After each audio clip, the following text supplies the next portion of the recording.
भैया माइक कौन है क्या? राहुल भैया भैया माइक कौन है क्या? पीछे सर को थोड़ा सा पीछे आ जाओ तरीके से यार, पीछे आओगे तो विश्वास मेरा भी है। नहीं सही थोड़ा एक सेकंड मैं रोलिंग एक सेकंड ठीक है सर। सबसे पहले तो आज विनोद जाखड़ से आपने भाई विनोद जाखड़ हमारे प्रदेश के छात्र संघ के संगठन के अध्यक्ष हैं और उनको जेल में बंद किया हुआ कई दिनों से। आज मैं मिलना चाहता था, मैंने आवेदन भी किया था और लेकिन जेल प्रशासन ने, सरकार ने अनुमति नहीं दी मिलने की। सबसे बड़ी बात तो ये है कि इनको डिटेन किया गया है और जो जिस कारण से किया गया है वो समझना चाहिए एक सेकंड के लिए। यूनिवर्सिटी के अंदर शस्त्र पूजन का कार्यक्रम आयोजन हो रहा था, उसका विरोध करना चाह रहे थे और किसी भी व्यक्ति को विरोध करने का पूरा उसको आज़ादी है।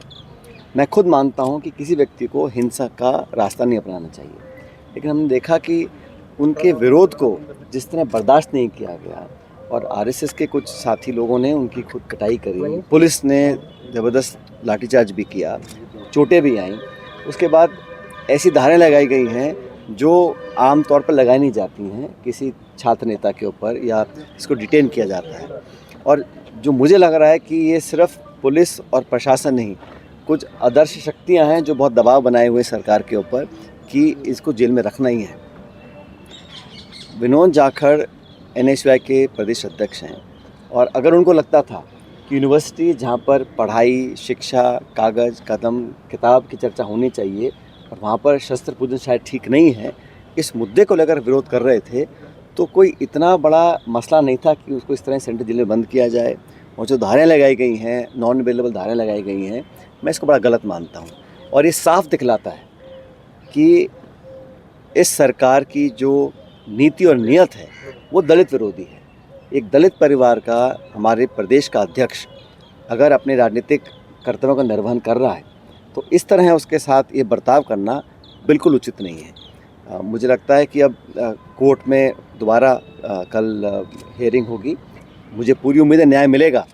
कि जो मुझे आशंका है कि जो मुझे बताया गया है कि कई एफआईआर कराई हैं, अगर इसमें कल बेल मिलती है तो किसी और एफआईआर के का कारण दिखाकर दोबारा डिटेन इसको किया जा सकता है। ऐसी आशंका लोगों को रखती है।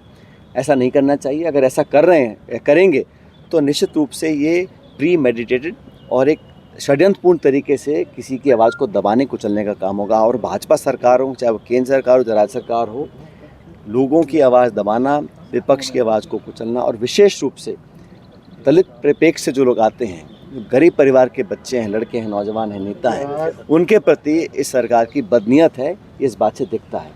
मैं तो पूरा समर्थन हम सब लोग देना चाहते हैं हमारे एनएसयूआई के कार्यकर्ताओं को। और भी कई लोग हैं जिनको डिटेन किया है, जिनको चोटें भी आई हैं और छात्र राजनीति में अक्सर इस प्रकार के घटनाक्रम पहले भी होते आए हैं। मैं फिर दोहराना चाहता हूँ, किसी व्यक्ति ने अगर हिंसा का माध्यम या साथ लिया है उसको मैं गलत मानता हूँ, लेकिन पुलिस खुद इतनी बर्बरतापूर्ण लाठीचार्ज करे, लोगों को मारे पीटे, डिटेन करे, भयंकर धाराएं लगाएं, जेल में मिलने का हमको मौका नहीं दिया जा रहा है, तो मुझे लगता है कि ये इस बात को दिखलाता है कि बर्दाश्त करने की कोई क्षमता सरकार में रही नहीं है। और यूनिवर्सिटी के अंदर आप आयोजन करें, गोष्ठियाँ करें, चर्चाएँ करें, लेकिन शस्त्र पूजन करने का विरोध अगर कोई कर रहा था तो उसका कोई अच्छा रीज़न है, इसलिए विरोध कर रहा था। तो इस प्रकार का जो व्यवहार किया है विनोद जाखड़ जी के साथ, उसको मैं गलत मानता हूँ।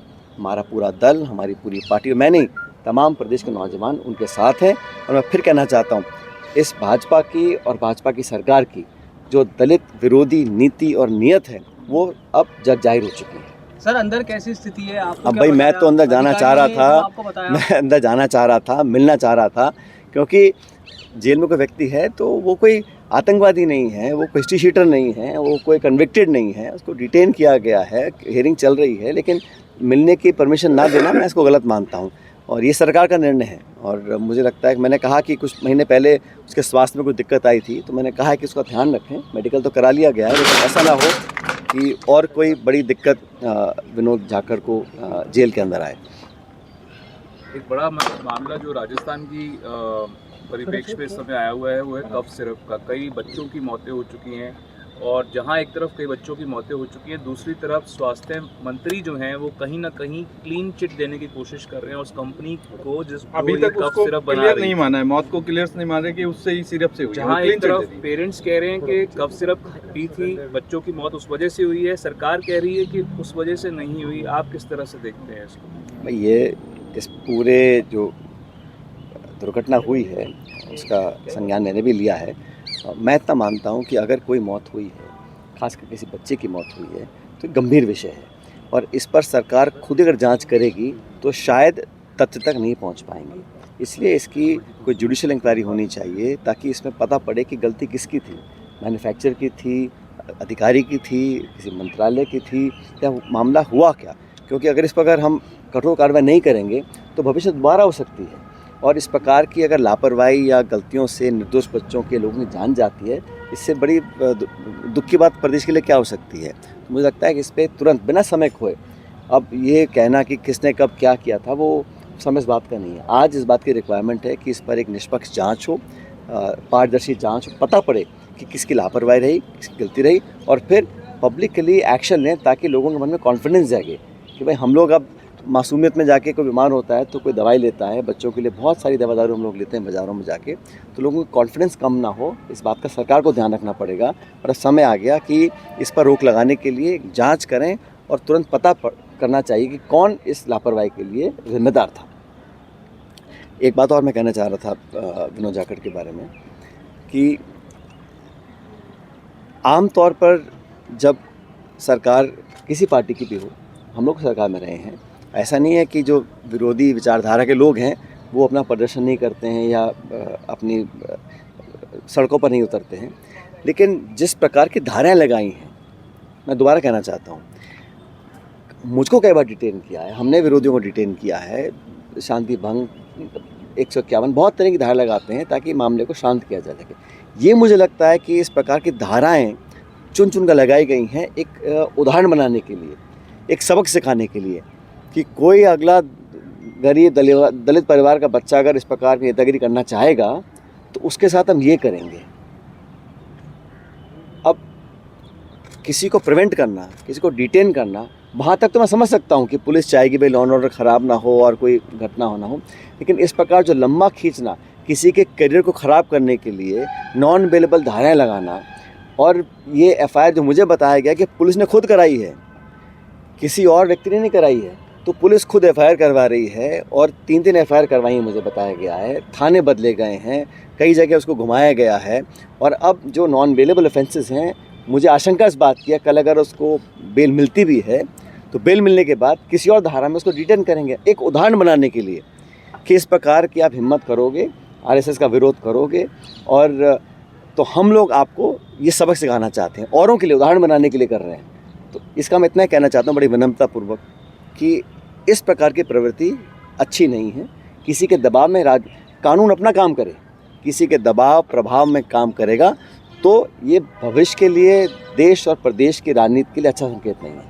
हम सब विनोद जाखड़ जी के साथ खड़े हैं और मुझे पूरा विश्वास है न्यायपालिका हम लोगों को न्याय देगी। आपने कहा कि अदृश्य ताकतें इसके पीछे हैं, आप किसकी तरफ, कौन आपके हिसाब से टारगेट कर रहा है विनोद जाखड़ को? आप भी जांच करो, पता पड़ेगा आपको 1-2 दिन में कौन ऐसी ताकतें हो सकती हैं। नहीं ढूंढ पाऊँ मैं बता दूंगा आपको कौन है वो लोग। क्या आरएसएस का कार्यक्रम में जाकर के इस तरीके की नहीं, मैंने कहा ना भाई ऐसा है, तभी ये सारी चीजें यूनिवर्सिटी है, यूनिवर्सिटी में आप विचारधाराएं 100 प्रकार की होती हैं, आप चर्चा करें, संवाद करें, डिबेट करें, सेमिनार करें, कोई दिक्कत नहीं है, लेकिन क्या वही जगह मिली थी शस्त्र पूजन करने के लिए? उससे क्या संकेत देना चाहते हैं? मुझे लगा वो एक सिंबॉलिक था, एक पॉलिटिकल अटेम्प्ट था, एक तरह की आइडियोलॉजी को पुश करने का था। और जो राहुल गांधी जी बार बार बोलते हैं, हमारी पार्टी बोलती है कि इस देश में अब तनाव और आक्रमण की राजनीति को लोग अंजाम देना चाहते हैं। और आप देखिए, जब से राहुल गांधी जी ने ये वोट चोरी का मुद्दा उठाया है और सरकार को कटघरे में खड़ा किया है, तब से उन पर अटैक बढ़ गए हैं।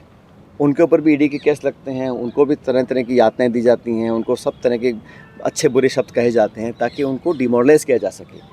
तो ये हम लोग होने वाले नहीं है। कांग्रेस पार्टी के तमाम कार्यकर्ता इसके साथ खड़े हैं, एक्सपोज करेंगे पूरे देश में कांग्रेस पार्टी सड़कों पर है। हमारा वोट चोरी अभियान जो जनता को सामने हम सरकार और इलेक्शन कमीशन जो एक्सपोज हुए हैं उसको छुपाने के लिए, ध्यान डाइवर्ट करने के लिए ये लोग अटैक करते हैं, राहुल गांधी जी को पे करते हैं। तो हम लोग डरने वाले लोग हैं नहीं, हम लोग गांधीवादी पार्टी से बिलोंग करते हैं, अहिंसा में हमारा पूरी आस्था है, हम न्याय के साथ हैं, सच्चाई के साथ हैं। सर सर, सोनम वांगचुक जो है वो भी जोधपुर की जेल में बंद कर दिए गए सेंट्रल जेल में। हैं, सेंट्रल जेल में। तो किस तरीके से आप देखते हैं कि लद्दाख में जो लड़ाई लड़ रहे थे एक्टिविस्ट के तौर पर, तो वो इनको यहाँ पे लाकर कितनी दूर? अब एक्टिविस्ट धरना प्रदर्शन किसानों ने किया और लोग करते हैं, नौजवान करते हैं, तो भारत सरकार और भाजपा सरकारें कहाँ टॉलरेट करती हैं? खुद का क्रिटिसिज्म सहन करने के लिए बहुत जिगरा चाहिए होता है, वो है नहीं। अब उनको जोधपुर बंद किया गया है, ऐसा क्या उन्होंने काम कर दिया कि उनको जोधपुर में जाके बंद किया? इतनी धाराएं लगाई हैं, वही तो लगाई हैं जो धारा ऐसे लगाओ ताकि लोगों का मनोबल टूटे, कोई दूसरा दुस्साहस ना कर सके। तो ये उदाहरण बनाने के लिए, एग्जाम्पल सेट करने के लिए इस प्रकार की धाराएं लगाई जाती हैं। मैं इसको गलत मानता हूँ। और उन्होंने यही कहा, उन्होंने क्या किया? उन्होंने कहा लद्दाख के लोगों के साथ जो भाजपा ने लिखित में हमें वादा किया था उसको पूरा करिए। क्या गलत कर रहे थे? जो बीजेपी खुद कमिट कर चुकी है कि हम लोग सरकार में आके करेंगे, क्यों नहीं कर रहे हैं? अब उनकी मांग जो थी उसको उन्होंने एक्सेप्ट किया और उसको पूरा करवाने के लिए अगर कोई आंदोलन कर रहा है उस पर आप NSA लगा रहे हैं। और मैं रिपीट करता हूँ, कोई भी ऐसे एंटी सोशल एलिमेंट्स हैं जो तोड़फोड़ करते हैं या हिंसक वारदात को अंजाम देते हैं, उसका कोई समर्थन नहीं कर सकता। लेकिन सैद्धांतिक तौर पर जो लद्दाख के लोग चाह रहे थे, सालों से उनकी मांगों को नज़रअंदाज किया जा रहा था, उस मांग को पूरा करने के लिए आंदोलन कर रहे थे, फिर उनको आप यहाँ के जोधपुर में आपने जेल में बंद कर दिया। ऐसे अनेकों उदाहरण है पूरे देश भर में जहाँ लगातार लोगों को दबिश की जाती है, उनको समन किया जाता है, डिटेन किया जाता है, बिना सुनवाई के सालों साल जेल में रखा जाता है। तो ये अच्छे संकेत नहीं है भविष्य के लिए। सर, एक बिहार चुनाव को लेकर